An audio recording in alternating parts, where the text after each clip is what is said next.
Welcome back to the Huddle family. I got an amazing, I like saying amazing, but I really say it because I mean it. An amazing friend, amazing person. Um, really my best friend. Been around me, been with me for a long time down this road. My friend James Hicks. Say hello to everybody. Hello, everyone. Man, this guy has really truly seen the best and the worst of me, and continues to push me to be a better me. And that's what we need in life sometimes. Just somebody to support, whether it's an applaud or a kick in the butt. That's what this dude has been to me.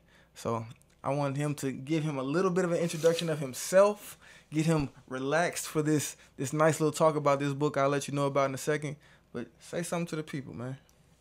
I got a whole lot to say. My name is James Marvin Francis Hicks. My man. Got to say the whole name. Let them know. Born and raised in Atlanta, so that's the reason the book we'll talk about was important to me, especially at this point in time. Known Wallace since '04, so a good long while, and just happy to be here to kind of share some of the things that are going on around the city of Atlanta and just how it reflects on what's currently going on from the history to now. And that's something I really am excited to hear about your perspective on that. But let's let the people know that this month, the last month of November, we read White Flight by Kevin Kruse. I think that's how you pronounce his name. But it's when you first hear the name, my mind went straight to white people leaving areas and black people coming in, like basic, simple, off the top. But I wanted to ask James, because this book is a whole lot more than just that. I wanted to ask James, one, why he picked this book in the first place, to read. And then two, why'd you pick it for us to talk about today? Yeah, so the first one is easy, and I think it helps paint the picture for anyone who may have read the book or plans on reading the book. So I, 3 years ago, moved into Mosley Park. And It's been that long? Yeah, it's been like 2.5, Yeah, I got 2.5, 3 years. Like, time flies. It does. And so I've always been active in volunteering in my community. So long story short, I became the president of my neighborhood association with neighborhood associations and neighborhoods within the city of Atlanta. It's not like a HOA. It's just like communities coming together to foster that community feeling and to essentially advocate for things that they want. Like, we're not paying dues or anything. So what else. you're saying is you the mayor? Nah, not like that. But you definitely get to know pretty much everyone in the area, which is great because it's a awesome neighborhood and different things like that. Yeah. So what happened was, when I first started leading the meetings, for anyone who knows what's going on in the housing market right now, especially in Atlanta, but almost every major city, there's a lot of transitioning with gentrification and different things going on. A lot of people moving in and out of the neighborhood. So we had a neighbor, African American, moved into the neighborhood, and the first meeting he came to, which a month after he moved in, he said, "Hey, does everybody know that Mosley Park is named after Dr. Hiram Mosley, who was a Confederate soldier?" And so we were like, yeah, we knew, like most of us knew, but it's just like, really? We didn't think anything about it. So My perspective, I'm from Atlanta, you are too. Anything named after a person is probably named after a white person. If it's old enough, probably Confederate soldier. It's funny that you said it, because as growing up in Atlanta, I never thought about that. And the first thing that triggered to me to think about that was when Bankhead got switched to Hollowell. Yeah. I was like, why are they changing Bankhead? That's a staple now. Everybody know about Bankhead, but then you start learning about who Bankhead was. Yeah, and that's the other thing too, is the city of Atlanta in particular, we change things all the time. So I live right off of MLK, right, which is it's one of the borders of Mosley Park. I don't think that's gonna change though. Yeah, probably not. Probably not anytime soon, but you'd be surprised. So MLK is what it is now, of course, named after Martin Luther King Jr. Before that, it was Hunter Street. Mm-hmm. Before that, it was Mosley. I think it was Mosley Drive, and then it had one name before that, and that's in the last 150 years. It's changed 5 times. So it's one of those things where we really like renaming stuff, even if there's not a reason to. And that's one of the things when we started talking about, so getting back to the reason we chose the book, is a guy came in and said, hey, it's named after a Confederate soldier. We were like, okay, well, who was he? Yeah. So what happened was, a couple of us talked about, I've only been in the neighborhood for like a year and a half at that point. I know about the neighborhood because my grandmother grew up in my mom and my grandmother grew up in Hunter Hills, right across the way. It's the neighborhood that's adjacent to it. Mm-hmm. So we talked to some of our, we'll call them legacy residents who have been there 20, 30 years. And they were talking about, yeah, we knew as well. So it's just like, if they knew at that time, why would we change it now? So we started saying, okay, we need more context. And so what I did was I called professors around the state of Georgia to help to try to get more information on Hiram Mosley. You call professors around the state of Georgia? I call history professors around the state of Georgia to try to find more information, particularly on his time as a Confederate soldier. And I can't remember his name, but I ended up talking at length to the professor at West Georgia, who actually went and did more research, because you can find a little bit online about him, like when he enrolled, when he wasn't discharged, he actually was captured, and then he abdicated essentially. So he basically said, I'm not going to fight for the Confederacy anymore, like prior to when the war ended. So real quick, so when you went and talked to this professor at West Georgia, your conversation triggered him to go find more information about the topic? Or he already had... No, I asked him, like, I essentially said, hey, I'm calling as the president of Mosley Park Neighborhood Association. We're trying to find more information on this particular person. And he was like, okay, I can go look at it. And in that conversation, he was like, hey, you guys should read White Flight. And so it's actually a book that he's taught. I'm not sure if he still teaches it in one of his classes, but he had taught before. And he's like, Mosley Park is actually in multiple chapters in this book. And it'll give you like... all the way through. Yeah, give you good context. So that's the way I started reading the book, was because of the professor's recommendation and to learn more about the history of specifically my neighborhood, but then also the city of Atlanta. That's pretty deep. Most people that come on here, it's like a need, like a feeling of, I'm trying to get better. We do a lot of self-help and trying to grow yourself. But to have that kind of story, to really try to dive into the history of where you are and where you come from, and where you're living. And a lot of times we look at history as this is what happened, but a lot of times history can teach us how to move forward.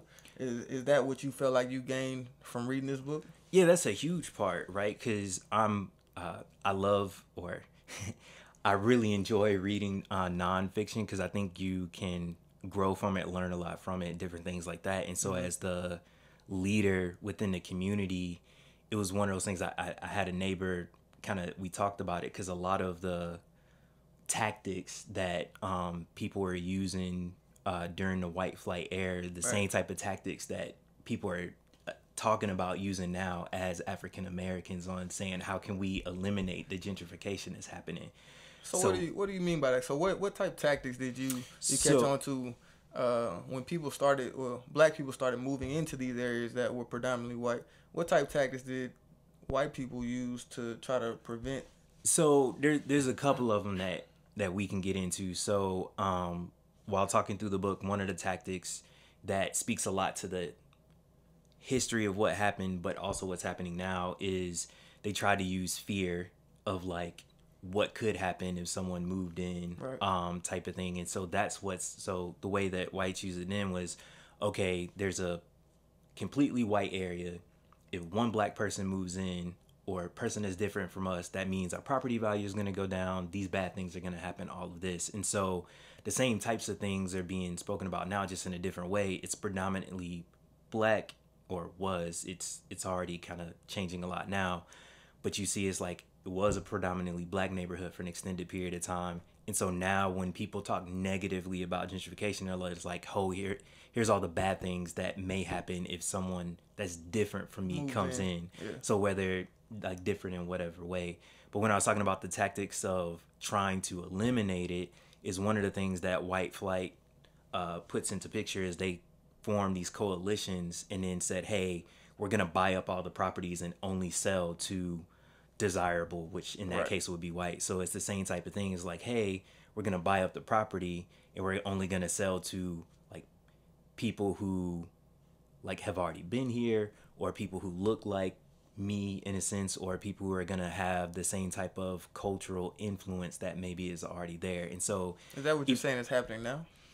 those are the types of things that are happening, and Mm-hmm. but even if they're not happening, they're still suggestions. So it's the same type of suggestions, just coming from a different place. So Right. it may not be a place of fear or racism, but it's the same type of, hey, this is a way we can eliminate these undesirable things from coming in. And so there's one of the things you kind of start thinking about is what are we really trying to achieve, right? Like, so when we talk about what are the great things about the neighborhood now, even as it changes, what are those things that we want to make sure stay here as new people move in? And that's what I talk about a lot anytime we're talking in meetings and different things. It's just like, what are we really trying to achieve? Yeah, it's not just based off the initial emotion that people are triggered by. It's really like, what's the end goal? What do we Exactly, and that's the hard part, because when we talk about, we just had the runoff election with the mayor, and one of the biggest things is talking about affordable housing, and that's a really difficult subject right now in the city of Atlanta, because if you live there right now and you own your property, you want to in some ways maintain that property, right? Like, Right. you want to say, I live in a, whether a single family or you have a townhouse or whatever the case is, you're just like, I like this, I want to be able to maintain this. Right. But that directly conflicts with affordable housing, because the city of Atlanta for the last 20, 30, almost 40 years, the population has been up and down, but it hasn't increased that much.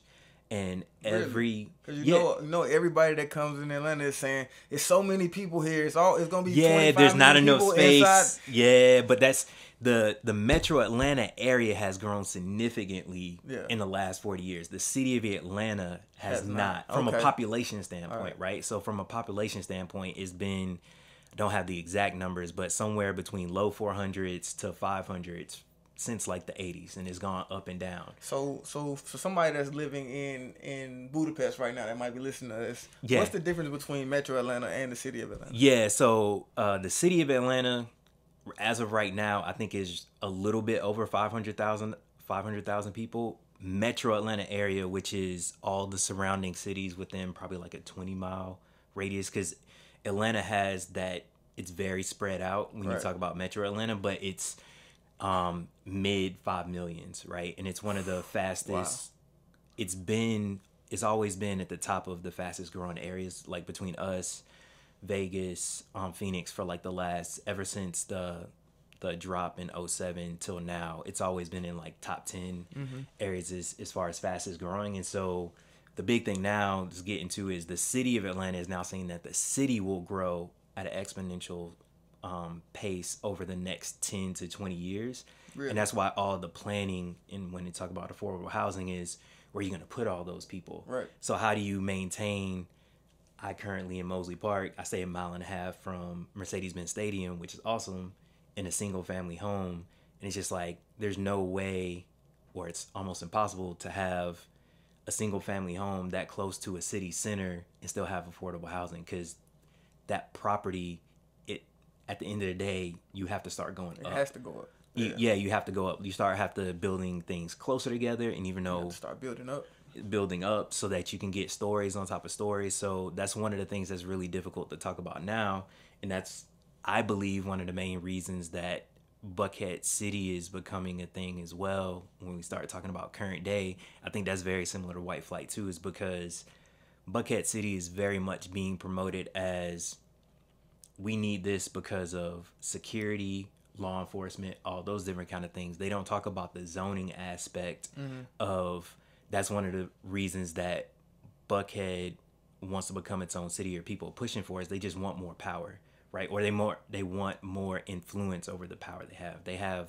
influence now as a part of the city of Atlanta, but they want more say in what they have. And I think it's more because of zoning than the security piece of the reason that Really? you have. Yes. So zoning would affect like voting and then that overall power. At the end So of the day. I'm not necessarily talking about the zoning of the voting piece. I'm talking more of the zoning when it comes down to zoning for residential and commercial spaces. So right now, and that gets into the other book that I mentioned, but the I think it's called The Color of Law, where it talks about one of the ways that America, all different parts, became so segregated and remain so segregated is because of the zoning.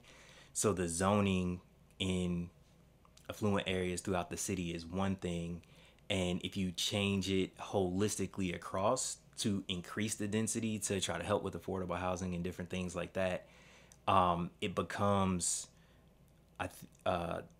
in order to then progress that, it then diminishes what may be desirable about those places in Buckhead. The same way it would me, but they're then trying to protect themselves, which I can't be mad at, right? Like Right. if I had $1.2 million property that sat on 2 acres, I wouldn't want the zoning to change so that the house next to me then can have an apartment complex. Right. Like no one want, like it's always my backyard comment. Yeah. Like you want affordable housing so that instead of one house that's 1.2 million where it's just one family staying in it, you can have 100 families that are living in a property. And so that's the really hard part, that at the end of the day, the only way to come about it is change. So it's gonna, I believe it has to be a balance between the two. Like that's the only way to move forward, because So- you gotta have progress.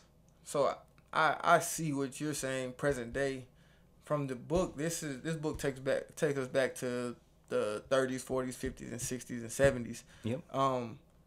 Was that the core reason? That do you feel like that might have been at the root of why people didn't want undesirable black people, other races to move in? Because when originally you said like they didn't want one black person to come in, because then that might mean Domino effect. exactly. And somebody once told me about this thing called the broken window.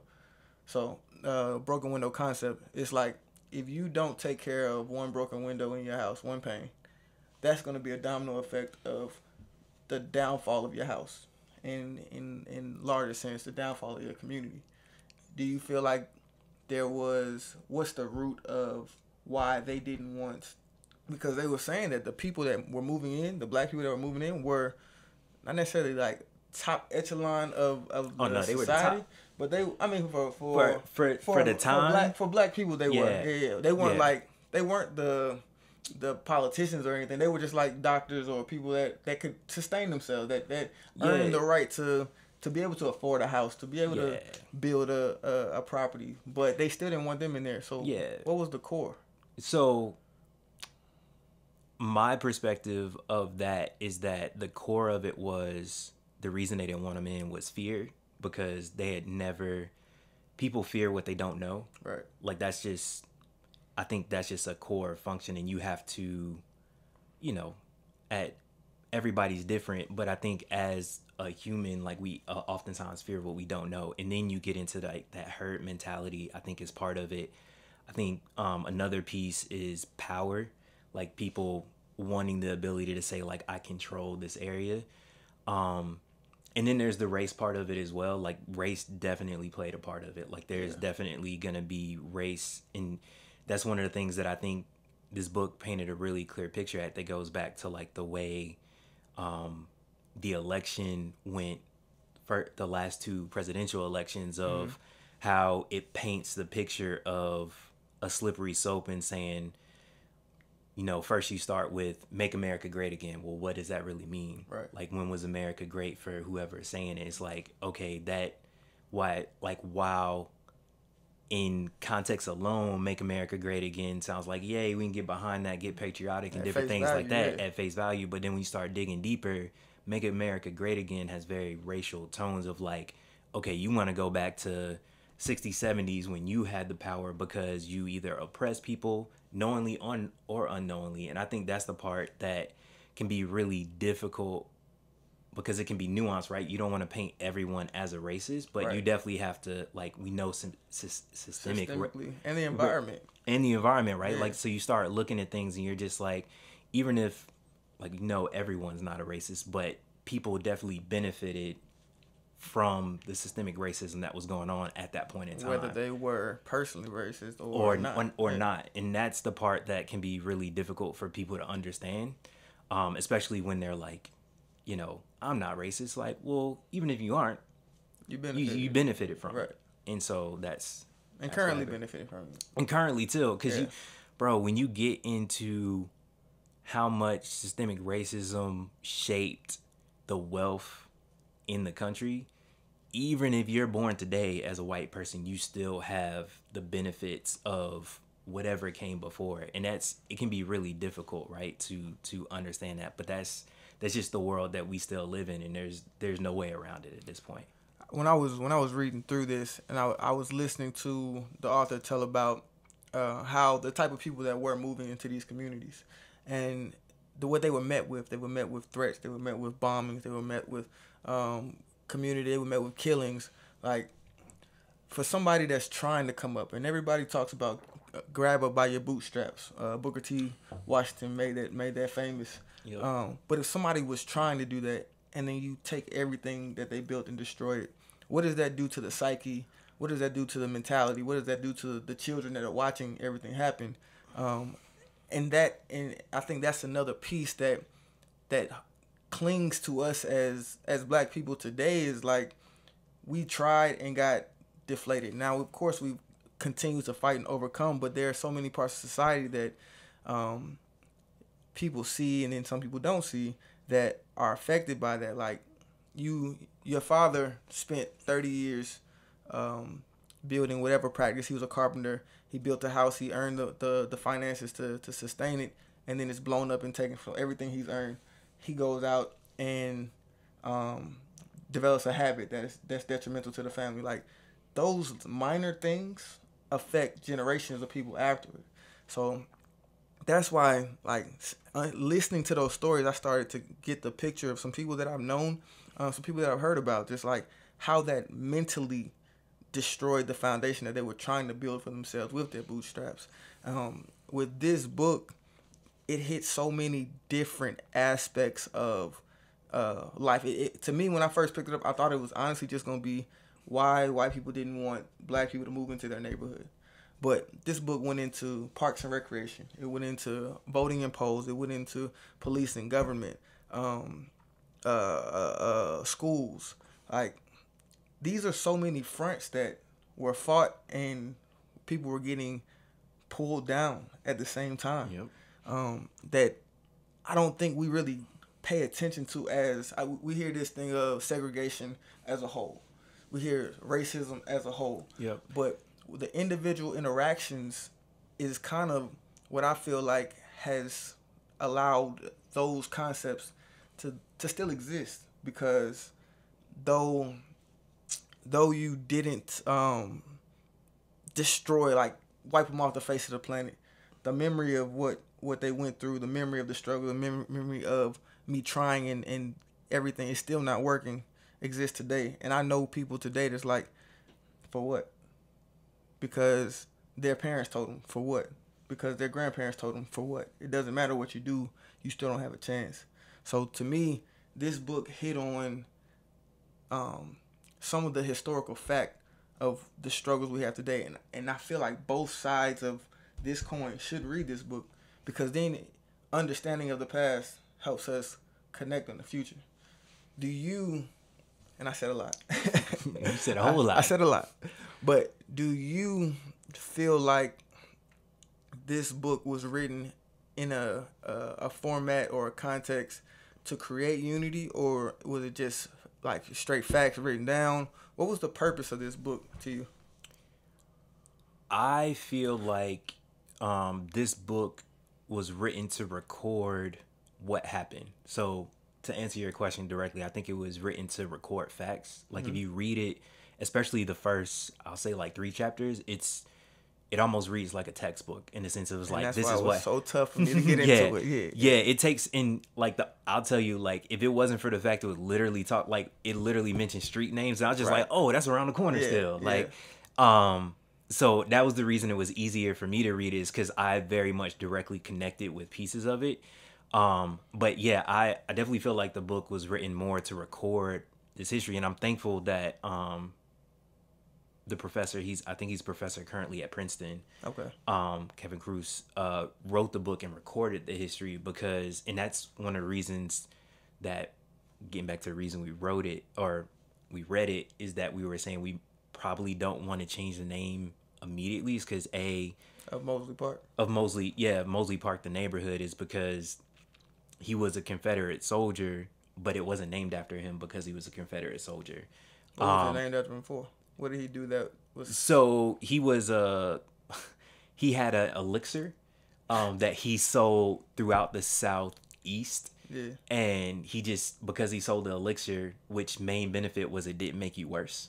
So like apparently a lot of elixirs during that time made you worse. So it's like drinking water. Yeah, basically it was snake oil at the end of the day. So he had a office in downtown Atlanta, and he made a lot of money. So he actually owned pretty much all the land of where Mosley Park is today. Really? Okay. And so the park that is a part of Mosley Park, so there's an actual park, was donated to the city from after he died, and that's the reason it was named after him, is because the land was his and it was donated to the city. It's about 28 acres. Yeah. So that's the reason it was named after him. And so for that reason, and the fact that if the name changed, you may not even recognize that it was connected in this way, was part of the reason we, at least right now, could change. We're talking about we probably wouldn't change the name as a community when we started talking with people about it. Is it because the sins weren't as demonstrative and drastic, or was it? Yeah, so it's one of those things where, I mean, everybody has a different opinion. The way that the city of Atlanta describes it, which I think is a pretty decent way when you talk about like removing of Confederate things, is like if it's glorifying the Confederacy in any way, it gets removed. Right. Like that's a non-starter.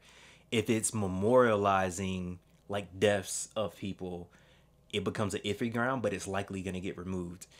If it's the third category, which is like lesser, and I can't remember exactly what the categories is categorized as, but it's almost like happenstance of like you were a Confederate soldier, but it's not glorifying the Confederacy, it's not memorializing in any way. It just happened to be that you were a Confederate soldier, and it was named after you for a totally different reason. Like Grant Park, Right. is named after a Confederate soldier who like was I can't remember his lieutenant. I can't remember what he was, but he was an engineer and did some other things. It's like clearly that's probably not going to get named because it's such a big thing. Like the zoo is there and everything. Is it up else. to the community, the community to make the change, So, or to request the change? So right now, if we wanted to change Mosley Park, it'd be up to the community.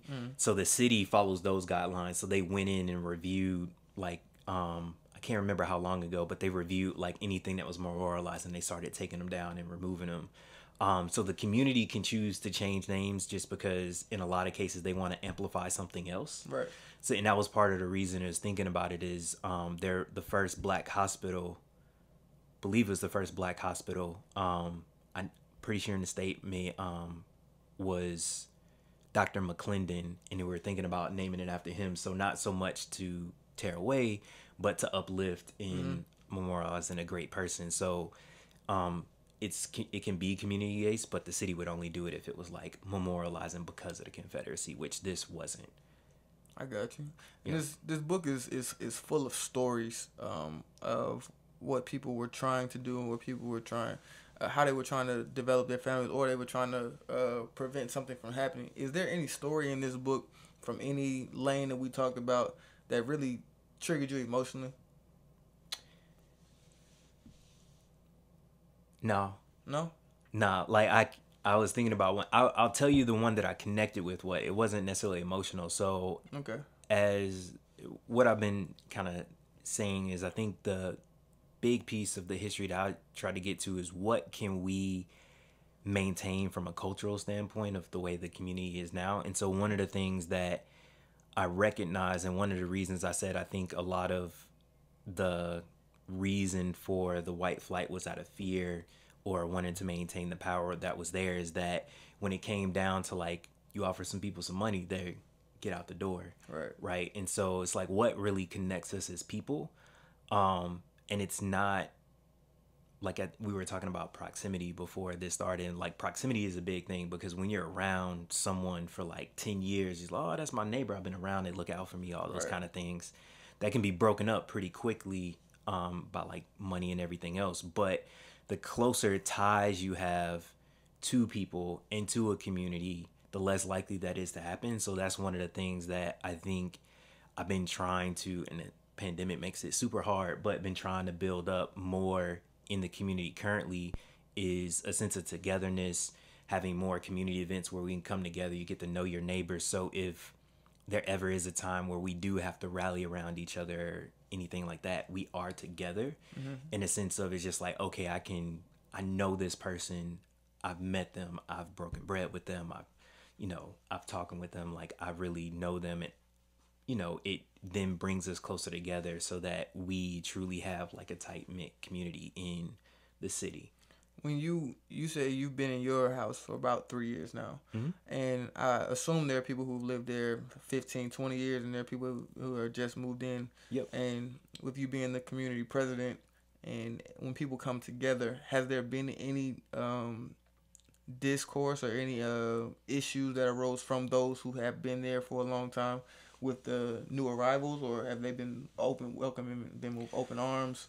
Yeah, it's pretty much all open arms because, when you start doing potlucks where people can cook and you start bringing free liquor, like people get along real quick. Huh? Yeah, so, and that's the type of thing is beautiful is you can, because you already have something in common because you live in the same place and you can always, build off of that, right? Yeah, but these people lived on the same block and had some issues. So yeah, I think it says a lot for what you all are doing right now. Yeah, that is true. It's not completely easy, but like for the most part, you put people together and I think humanity prevails. I can be a very pessimistic person, but I truly believe that when people come together, there's more good than there is bad. And just giving people the opportunity in the right environment to come together. And that's what's beautiful to see now is while it was predominantly white.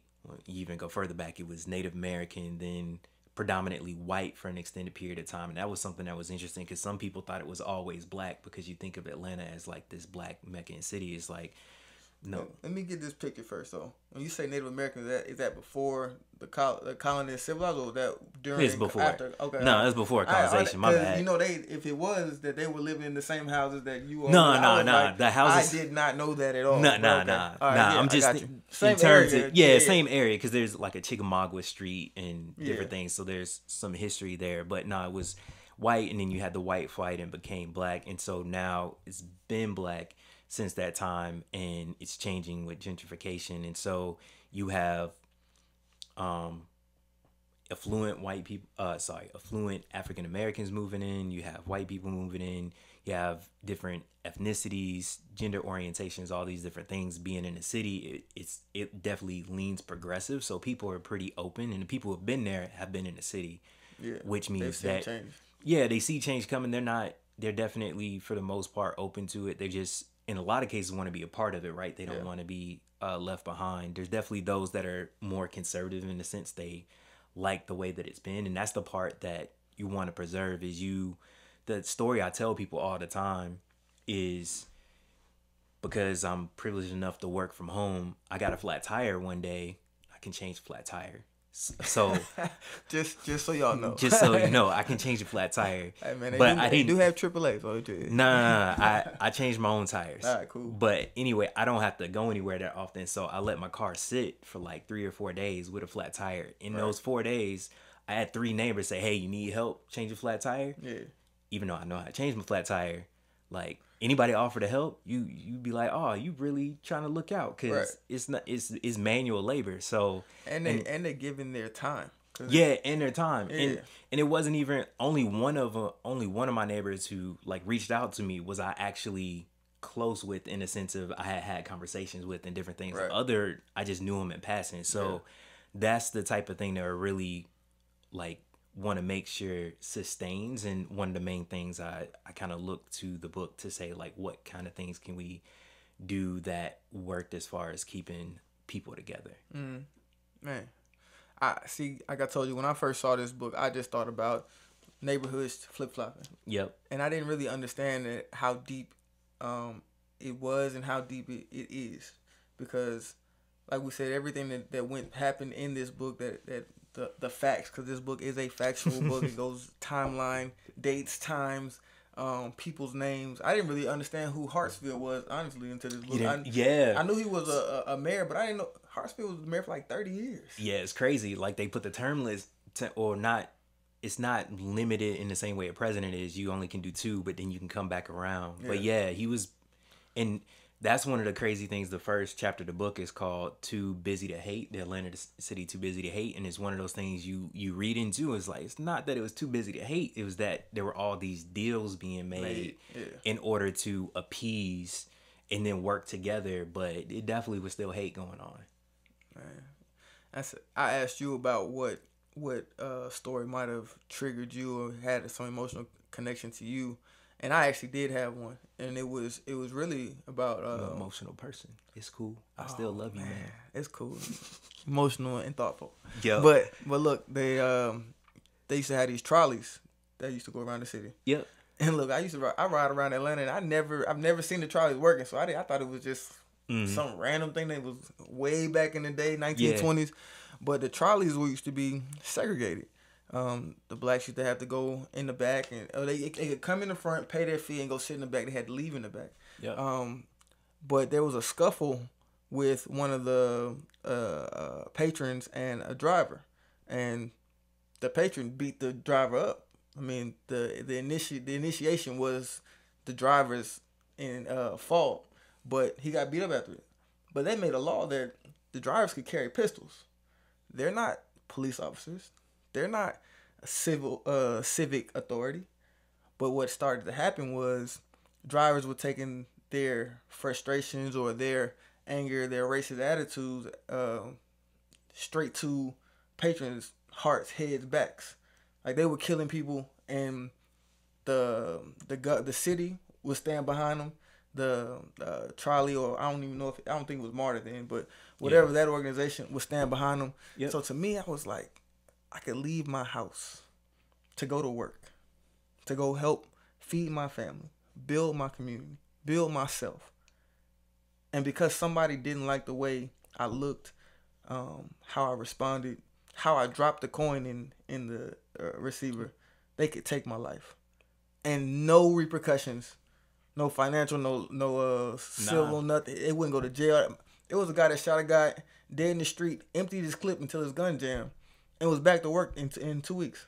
Yeah, and I definitely get your emotional response to that, but I think the biggest piece, and I definitely know you know it, but one of the biggest takeaways from things like that is that when you get involved, especially at the legislative level with your government officials, whether it's your council members, different things like that, you can change the laws to benefit however you want, right? Like you said it, like one time it happened, and then after that they put it in so that now they can carry a weapon. It's just like they put it in so now that this group has more power than that group. And that's one of the reasons it's so disappointing in the election that just happened on the 2nd with the runoff. I think the participation rate or voter turnout was like 17%.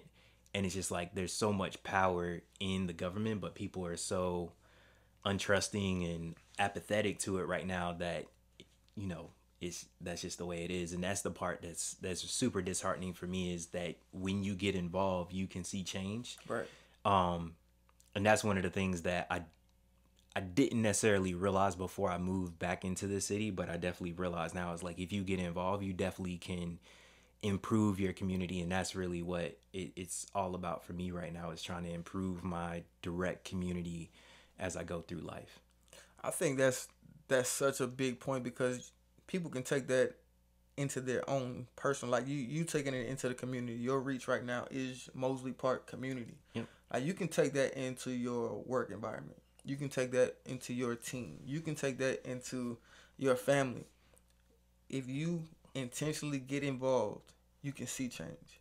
Oh, absolutely. And I think the biggest piece, especially when you're working with the government, doesn't matter what government it is, it's not going to be immediate. Right. And that's the biggest thing, is I tell people, because with me being the current president, my wife is the secretary. She runs rings around people when it comes to getting things done. But I tell people all the time, like, hey, if you want to join, come join us, but take your time, pace yourself, because it's like we get further together, but you don't want to burn yourself out. So it's like simple things like sidewalks, speed humps, making like the street safer. If you ask today, you're not going to get it tomorrow. Right. Like, it's going to take some time, but it'll come. And that's the part that's really frustrating for people right now, is they they want something to happen immediately. It's especially, you order something on Amazon, you can have it here in a couple of hours. So when you say, hey, I want a speed table, it's just like, it should be here next month. It's like, nah, that takes like a year. I'm about to say next year. Yeah. And I mean, really, it's like a couple of years. And if you're grinding real hard, you can get it in a year. But yeah, if you want to see change, you can see it. Like, we've done so many things recently in the neighborhood people didn't think were possible, but it's just like, you just got to keep at it, keep grinding, and it'll come through. And that's the thing that's helpful, and you just keep moving forward. I think just looking, my mind goes all over the place. Looking at the thought of I wanna create this change. And I always take it to everything else in life. If I want to create a change in my family lineage, it's not going to happen because I just said it. It's going to take me learning more. It's going to take me reading more. It's going to take me spending time at a job to earn more. And it's going to take me being able to manipulate my finances, to find the right property. It's going to take time. It's going to take growth. But once it hits, once it happens, it can change. Like, you put a speed bump and it takes a year. But that speed bump could save lives for the next 30, 40 years, 50 years until it's time to redo it again. So, like, people need to understand that patience and then the consistent persistence can really create change in their lives, their communities, their families, their work, and everything in life. Just decide that you really want to, that this is what you want, and then put in the consistency and be patient. Because if it's worth it, it's going to last. Because when it hits, it's going to mean something to more than just you and your life. That's how I see it. That's a good way to see it. I think one of the things that reminds me of is something your dad told me one time, which I think is so, like, it's so concise in the way that he said it, is that someone asked him what the key to life was, and he said, figure out what you want and make it happen. And it's like, it's so simple, but it can be difficult, because it's difficult to figure out what you really want, right? It's like, okay, what I really want is to have a six-pack. It's like, well, you got to make that happen. Is that what you really want? It's like, okay, go make it happen. And then you do it, and he's just like, did that make me happy? Is happiness what you were looking for? Did it make me, like, more sexy because that's what I wanted to be? Like, what is it really that you're looking for? So it's one of those things, I go through my own therapy and stuff now, but trying to figure out what you really want in life. Therapy is good, people. Therapy is good. You got to get your mental right. Yeah. But yeah, figuring out what you really want. And so you talk about legacy. I used to talk about that. I mean, not that I don't talk about it anymore, but it's figuring out what you really want and making it happen is such a key thing in life. Because once you do that, from my perspective, you can, be in good shape, and then you may switch gears and different things like that. But yeah, it's so impactful. And then of course, legacy is one of those things that my father did so much of, because of the things we talked about. Like, my grandfather, Jimmy Lee Hicks Sr., did so much with so little in comparison to when he was born. Like, I remember growing up, my dad used to tell me he had a 9th grade education, and he only had 2 choices when he graduated from high school, which at the time I didn't realize was 9th grade. I thought he went to 12th grade like everybody else. So, like, nah, I only went to 9th. He went to high school. Yeah. He didn't finish high school. Yeah, well, 9th grade was the end of high school when Really? Because you got to think about, they went to, like, I believe, not 100% sure, but I believe at the time they were still going to a like, the church was the school. So it's just like schoolhouse. Schoolhouses down in the country. So he's like, he had 2 choices when he graduated. Yeah. Whatever that meant at the time. Either you become a sharecropper like his father, or you go into the military. It's the only 2 choices he had. After what, 14, 15 years old? 14, 15, whatever age he was at the time. I mean, I think he might have been 16.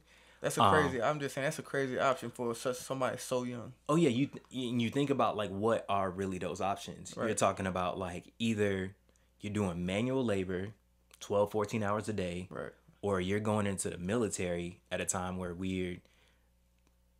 at the time that he entered, you're thinking we're less than 2 decades, 3 decades away from, like, a great war, and we're going into 2 foreign wars in Korea. So it's just like, yeah, he did his time. And then what I was getting to is the opportunity for his children is all all three of his children had the opportunity to go to college and did in like the 70s as African Americans. So that was like a big deal. Yeah. And then two of them, one went on to be a lawyer, one to be a doctor. So that legacy piece is huge because that all comes from his choice to essentially risk his life so that he went into the military. Yeah, he went into the military. So yeah, he went into a military, became a ranger, did 2 tours in I always forget, it's like 2 tours in Korea and 1 in Vietnam, I believe is what it was. Got a Purple Heart, I think 2. Yeah. And some other stuff. I think so much of him just because that, like having only those choices and the choices I have, where it's just like when I was graduating from high school, my parents told me, like it was never like, it was always a foregone conclusion I would go to college. So what they told me is like, you just have to apply to 10 schools. It's just like, those are my choices. Like you have to apply to 10 schools. It's just like, okay, that's much easier choices. That's all because of what happened before me that I even had that opportunity. It's funny that the conversation kind of diverted this way because during Thanksgiving we go around and everybody tells you what they're thankful for. Yep. And my little cousin, I don't think he realized what he was really saying. He said he's thankful for opportunity. And maybe he did.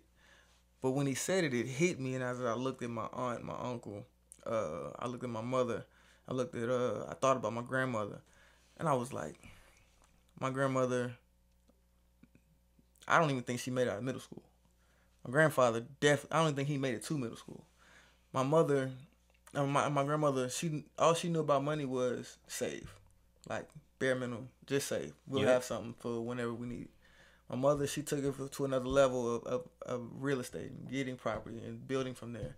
And then I get the opportunity to learn about investing.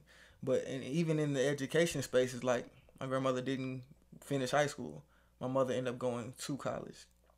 I get to finish high school. Where you want to go? As long as they accept you, you're fine. We'll figure out the finances because of the elevation of financial education. Yep. So like everything that the people that we were reading about struggled through, and I told you that it affected some people where it pulled their entire lineage down another notch. But then some people were able to overcome it and created opportunities through that struggle. And that's where I'm so grateful. I had to steal my cousin's comment when it came out of my mouth. I was like, man, opportunity, man. Because the opportunity to sit here and actually give my thoughts. Like, people before us didn't have time. They didn't have time, and you were scared to say what you felt and what you thought. Because of what could happen to you and your family. So, like, opportunity that was created from the fight that this book talks about is astounding and amazing to me. And I'm like, just us sitting here being able to do this. Yeah, it's crazy when you think about how the times have changed and you get perspective and everything. And one of the pieces that I always think about now in the privilege that I currently have is just time, right? Because that's something that we all have that's equal. And what we do at that time, because that's something that well, anyway, let me finish my thought. As we get into it, so it's like, what are you gonna do with the time and like what you're able to do with it? Because one thing I tell people all the time is like, I say you can get involved with your community, but I realize everyone can't do it, right? Because some people they have jobs that have different hours, or the way we currently are with inflation and the way jobs pay, maybe they have to work multiple jobs, which is such a big thing now. Is you don't have the opportunity to then get involved, to speak your mind on what's happening, and what you want to see from it. So that's a big piece of, I think, how I spend my time now, especially when I'm in the role that I'm in as kind of president and advocating for other people, is like listening to people I know who can't be there because they may not necessarily have the opportunity to, and still speaking on behalf of them. So it's crazy because I start acting a little bit different because I'm a very controlled, and then a couple of times it's just like, hey, you got to understand, like, people are not for whatever is coming up, and it's unacceptable from a government standpoint. So it becomes really, really deep in the standpoint of how much you want to try to put forth your best effort in trying to make a change, because you know that it's going to affect not only you, but those who can't be there. And then to your point, the things that come after you, like whether it's your own family or just the people who come after you, and being able to make change for them and just moving us a little bit forward, a little bit further forward as people. How do you, as a leader, a leader of change, how do you deal with people or persons that may not be able to see the vision of where you're trying to lead? Like, I understand you're listening to everybody, and everybody has their own perspective, and but how do you, when people fight or balk at what you're trying to do, how do you deal with the adverse thought, but understanding that they may not see the end goal or what it takes to get to the end goal? Yeah, so I have two answers, because I definitely understand your question, but I think, as we said, in the current role where I'm like the president of the neighborhood, I tell people all the time, we go with what the majority, like when we're advocating for things, we go with what the majority people want to see.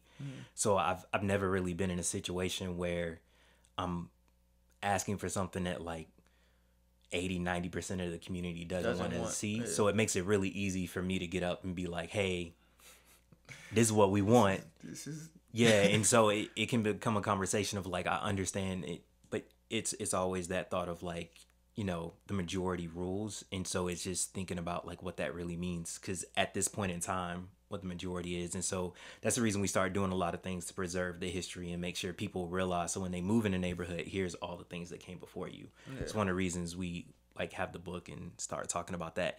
The other side of it is like in my management role, since that's what I do for work, and we talk about change. It's like, we started out with like, I really enjoy history. Is like the only thing that's constant is change. Like if you look at and that's one of the things that I try to, if you take a what do they call it, like 100 view, and you look back, a mile high view, whatever you want to call it, 10,000 foot view. The city of Atlanta is very young, right, in the grand scheme of things. This is what it was founded 18 something. I think it's 18 something. It's 1886 or something like that. I can't remember what year it is. Versus cities like Rome or okay, you go. I was thinking about just America. No, you nah. I'm talking about like in the time of this earth. If you look at like cities all across the Middle East that are still standing today, like even if you look at a city that has not bad things, but is in turbulence right now, like Baghdad, it's still been there for hundreds and hundreds of years. Yeah. Like the city itself has been there for that long. And so when you take that view, it's just like, what type of impact are we really making? Like what things are really important, and getting people to realize that, or you start having conversations about like, what is it that impacts our life today and makes our living situation better than what it was before? And what types of things do we want to see so that the legacy of Atlanta is there years and years from now? So it becomes, watershed is one of the biggest things in the world, because it's just like the city collapses on itself because of the watershed is often, that's not good at all. So something that nobody thinks about. somebody nobody thinks about. But it's like from you still have to have that type of view in mind of like, here are the things, not to say, you have to have that balance, right? And that's the other part about it, is what I was getting to, is you have to make sure people realize that like there's no way to completely stop change, because if you completely stop change, it's gonna be destroyed. Like whatever you're trying to build is not gonna last. I mean, it's the same thing as if anything that is stagnant is dying. So exactly. If you're not changing, you're dying. Exactly. And in being able to convince people of that, or just have the conversation around like, how do we move forward with maintaining or having some type of semblance of what you want to see while we're progressing, is a big piece of that. So that's where we get into, and that's the type of conversations that we sometimes have with people, is like what really matters in the big picture, but then also what makes our life better at this point in time. Because it's just like, that's the biggest piece, right? Is when you talk about like what things you really want to see, is you want to be safe. Right. That's pretty much what everybody wants. Like people get on this law and order thing. It's like, we want to be safe. Yeah.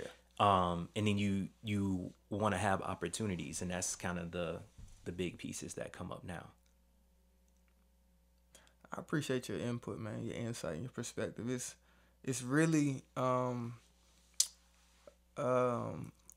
supportive to me, because in my mind, the education and the depth of where you're trying to lead your community, but at the end of the day, you're gonna lead much more than your community, supports me and my belief that I can continue to grow and kind of follow the same role in maybe a different path, a different spot. Yep. And how you do things, how you approach things, is, you may not know it, but I look up to it. And just I look up to you, man. let's look at each other. Yeah. But no, it's I hope you all who have been listening really understand. I mean, I know we kind of went away from this book, but it's the trigger was this book, the book White Flight. It creates a very deep sense of where we come from, who we are, and then it kind of helps us have those conversations of where we're going. And your insight, James, has been truly impactful to me. It'll be impactful and inspirational to the next person that catches this podcast, because of how deep just words can affect the actions and the growth of the world we live in. So I appreciate you today. I appreciate your time. Appreciate you as a brother, as a friend. This has been an amazing sit down with an amazing person, my brother. I do like to give my guests one last moment to talk about, if you want to talk about your community, or you want to talk about anything else that you're into right now, or just give the people one last message. What you got? So what I got is anybody out there live in the Mosley Park neighborhood. If you want to give to the Mosley Park neighborhood, you can definitely do that, because we do a lot of great things in our neighborhood. I'm saying neighborhood like you say, amazing. But we're just bettering our community. Where right now the biggest thing we have going on is we are doing a film, we'll call it class after school, in order to help reading and retention for the kids in our neighborhood. And so that's what we're working on as a community right now. That's the biggest thing. Besides that, we have like different investments going on with we just got a dog park. So that's on December 9th. The if mayor you got a was dog out there. Yeah. Oh yeah, met the mayor. Yeah. That's cool. Met the council members. So yeah, it's just a lot of things and I guess besides like that, it's just from the conversation we had, it's just make use of your time. It can be really, really difficult, kind of taken away from the conversation. It can be really, really difficult to make use of your time in a way that betters you, not only for that moment, but for your future. Yeah. So like not turning on the TV can be really difficult. Or in my case, playing video games. I still play them. They're amazing. But taking time to like do something that is not only going to impact your life, but impact you in a positive way down the road, your community, your future family, your family that you have now. I would say making that choice and taking the hard road at times is something that I will work on and continue to work on, and is my takeaway from the conversation, because it will make not only my life better, but like the future of humanity better in its own way. I like that, brother. I like that. I heard a quote. I might have made it up, but I heard it. It was, enjoy the moment, but never forget to create your moments. So Okay. live in today. Enjoy today. But always remember that you got the power to create change in this world, create change in your life, create opportunity in your life. So that's what I heard when you were just talking. So if you all do get a chance, reach out to the Mosley Park community, give them a little money. I promise you they're gonna do a little good for this You do world. a lot of good with a little money. There you go. That's what we do a lot of good with a little. It's been a pleasure. This has been the Huddle, looking into White Flight by, say his name. You had the accent. Right? Kevin Kruse. Kevin Kruse. I don't know if that's right. So y'all have a blessed one. Peace. Peace.